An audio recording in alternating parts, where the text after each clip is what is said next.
Hola, hoy vamos a hablar de dos conceptos, el de nación y Estado. Muchas veces se confunden estos conceptos, pero en realidad son dos términos, dos conceptos distintos. Y vamos a empezar de esta manera. Hace muchos años, Aristóteles dijo, el hombre es un ser social por naturaleza. Es decir, el hombre vive en sociedad. Obviamente no fue un gran descubrimiento, pero la historia lo toma como que él lo dijo y a partir de ahí el hombre es un ser social porque lo dijo Aristóteles en el año, como ven, 380 antes de Cristo. En realidad fue una observación de la realidad. El hombre es social por naturaleza desde siempre. Desde la época de las cavernas, el hombre se juntó en grupos. ¿Por qué lo hizo? Porque el hombre es un ser que tiene necesidades materiales y necesidades espirituales. Tal vez en sus principios el hombre se haya juntado en grupos para poder defenderse. Desde el punto de vista físico no es un animal dotado de defensas, por lo cual necesariamente debió haberse juntado para poder defenderse, como lo hacen la mayoría de los animales que no son grandes físicamente, o no tienen garras, o no tienen dientes.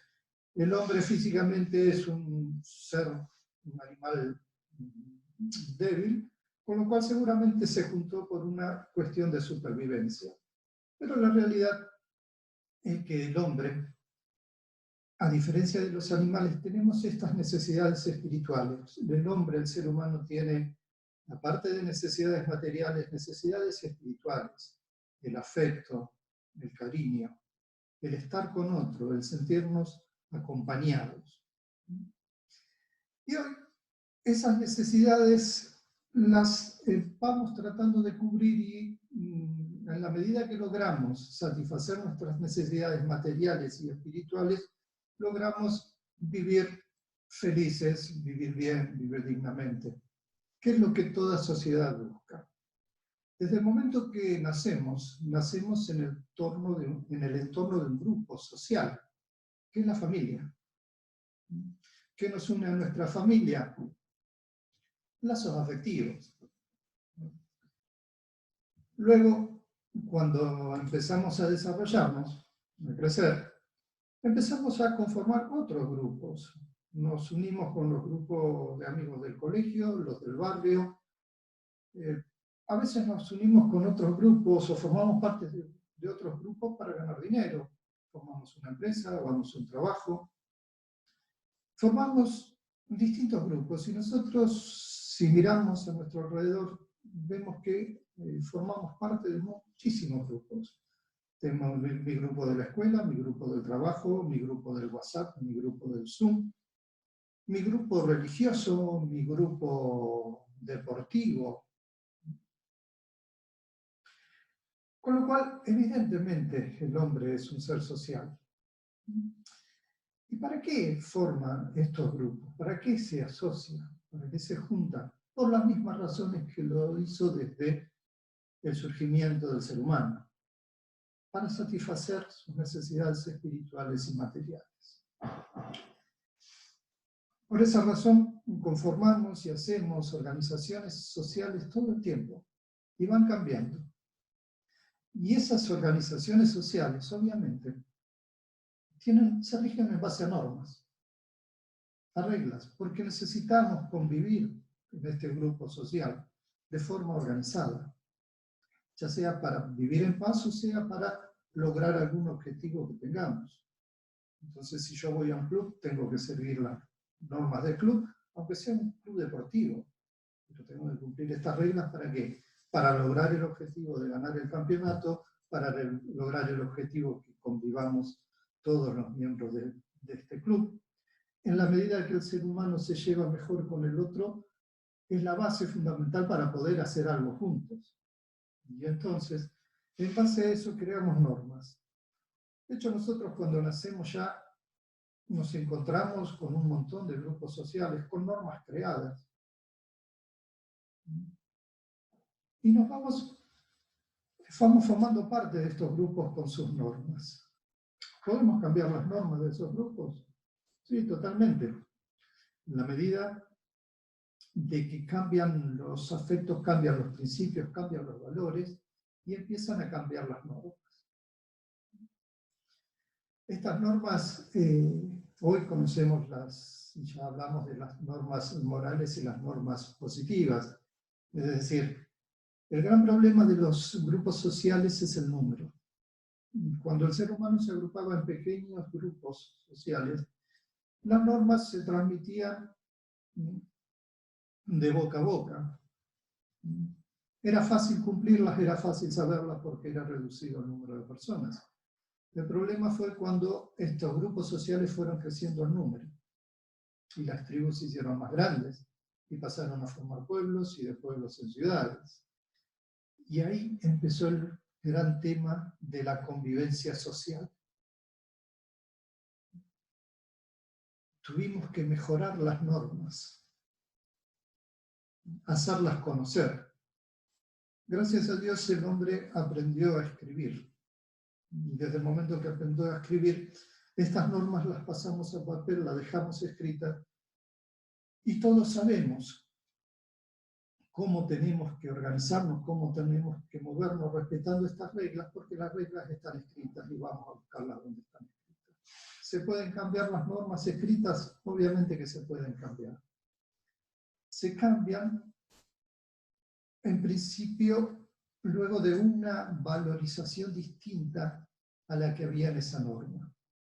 Como dijimos en otras clases, por ejemplo, antes había una norma que no permitía el divorcio, pero los principios morales, espirituales, hicieron ver que no era bueno mantener el matrimonio, mantener un grupo social o una pareja, en este caso, cuando esta pareja no iba a cumplir los fines por los cuales se habían juntado, no se llevaban bien, no eran felices, y entonces empezó a haber una aceptación de que el divorcio no era malo. Después dijeron, bueno, es mejor que tenerlo que no tenerlo, y así se cambió la norma escrita y pasamos de la norma escrita que decía que el divorcio estaba prohibido a la norma que tenemos hoy que dice que el divorcio está permitido.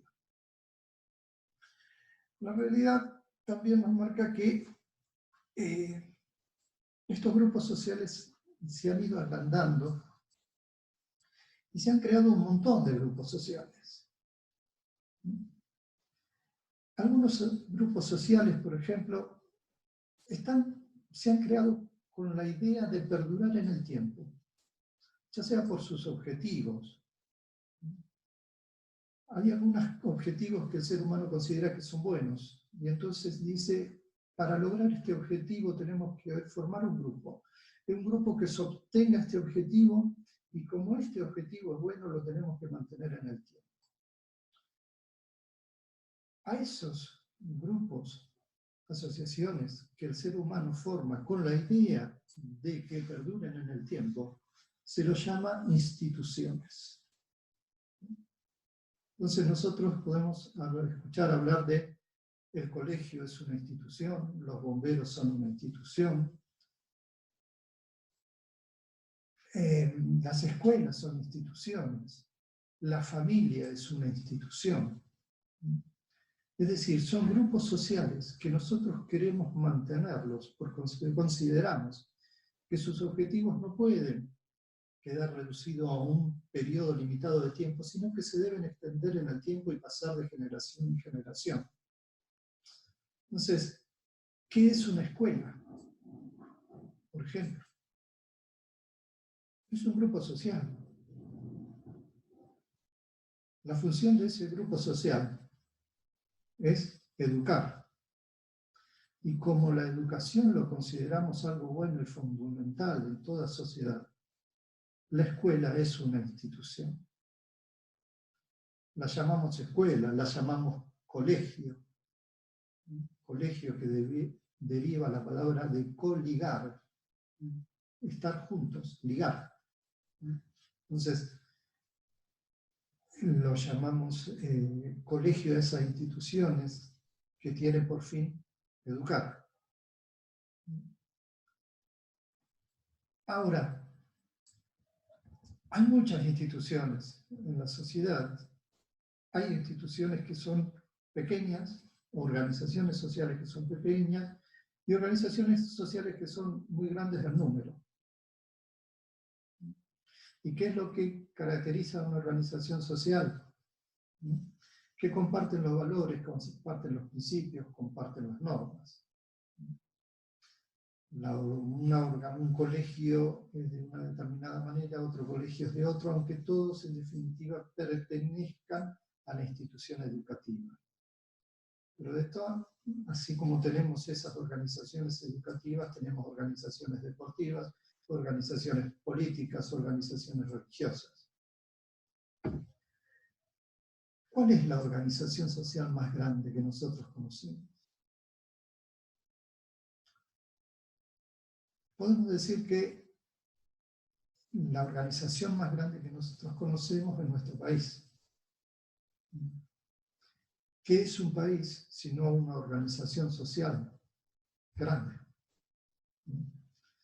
Somos una organización, conformamos una organización social porque compartimos las mismas reglas, compartimos el mismo idioma, compartimos los mismos afectos, las mismas pasiones. Nos gusta el fútbol, nos gusta el asado, nos gustan las reuniones. Sostenemos una misma religión. A estas organizaciones que conservan estos valores y estos principios se las denomina naciones. Y está la nación argentina, la nación brasilera, la nación mexicana, naciones en todo el mundo, que se han formado a través de los años, por razones de afecto, por razones del lugar donde se desarrollaron, por razones de convivencia. ¿Y qué es un Estado? Si nación es el conjunto de personas o la organización social que comparte costumbres, sentimientos, lenguaje, creencias, ¿qué es un Estado? Un Estado es una organización social organizada políticamente, es decir, donde hay gente que gobierna y gente que son gobernados. Y que esa organización de gente que cumple normas donde unos tienen el poder, gobiernan, otros son gobernados en base a las normas que existen en esa sociedad, están establecidas en un territorio.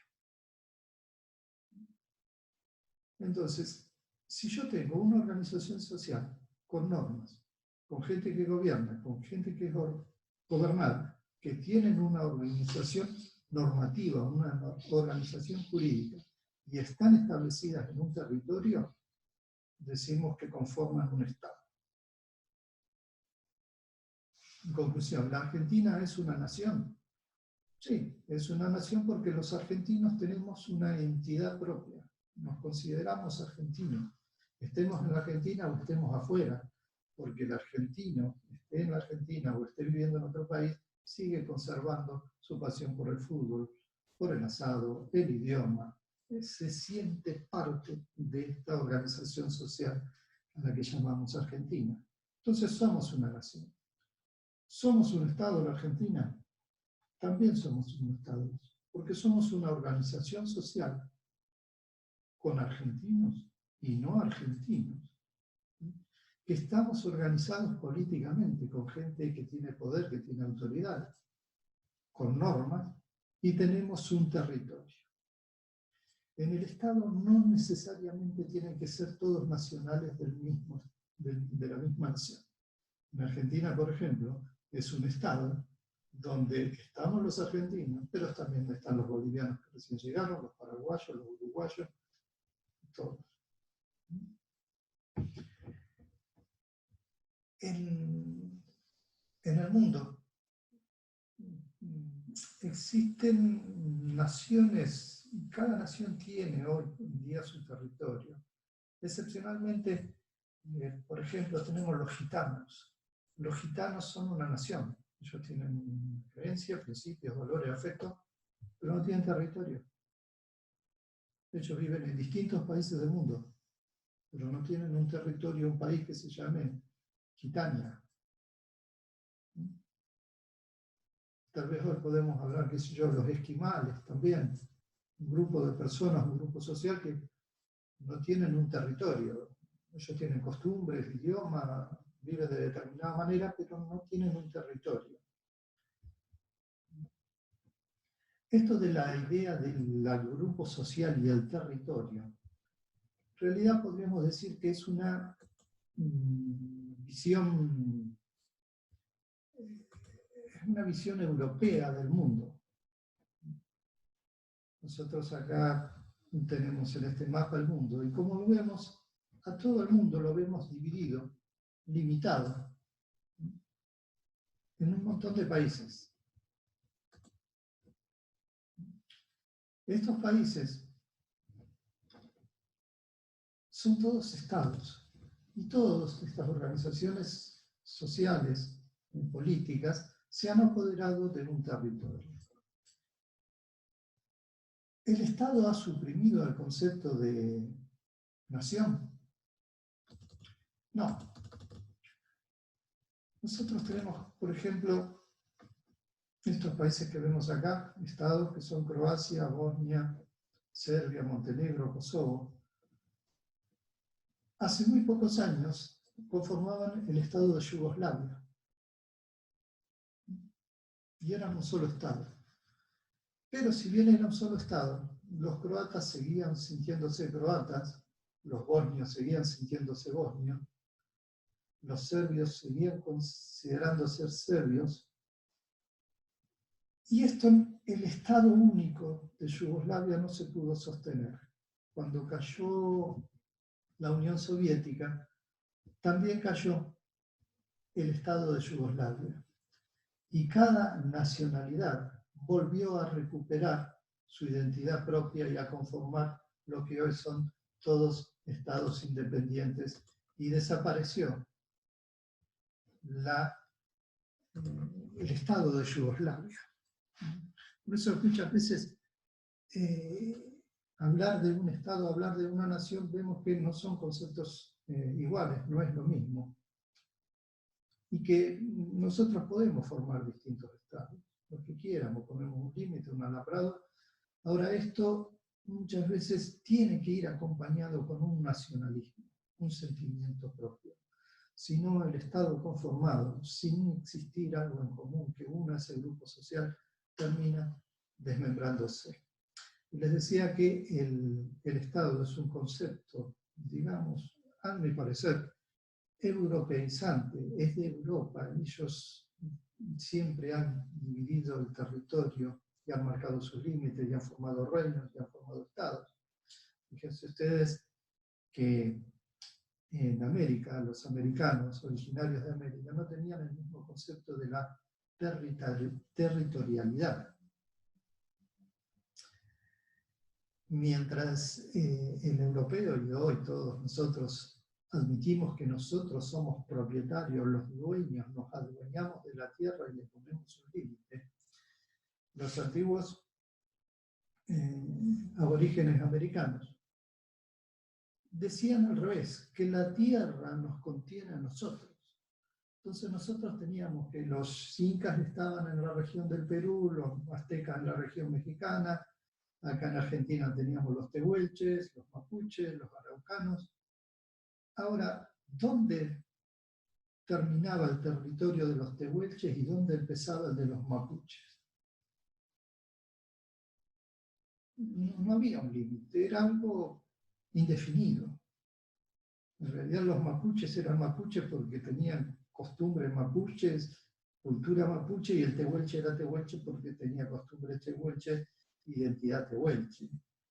Su territorio en algún momento se mezclaba, pero no ponían un alambrado y decían, acá empezó el territorio tehuelche y acá empezó el territorio mapuche. Conceptos distintos donde podemos ver que nación, el concepto de nación, por un lado bien definido como más sentimental, es una cuestión de sentimiento, de costumbre, y el concepto de Estado, un concepto puramente técnico, jurídico, referido a norma y territorio. En la clase que viene vamos a ver cómo se organizan cómo organizamos a la sociedad. Dijimos que los estados son organizaciones sociales donde hay autoridades que ejercen el poder y otros que son gobernados. Bueno, ¿cuál es la mejor forma de gobierno de un estado, de una nación, de una sociedad? ¿Quiénes van a gobernar? Lo vemos en la próxima clase.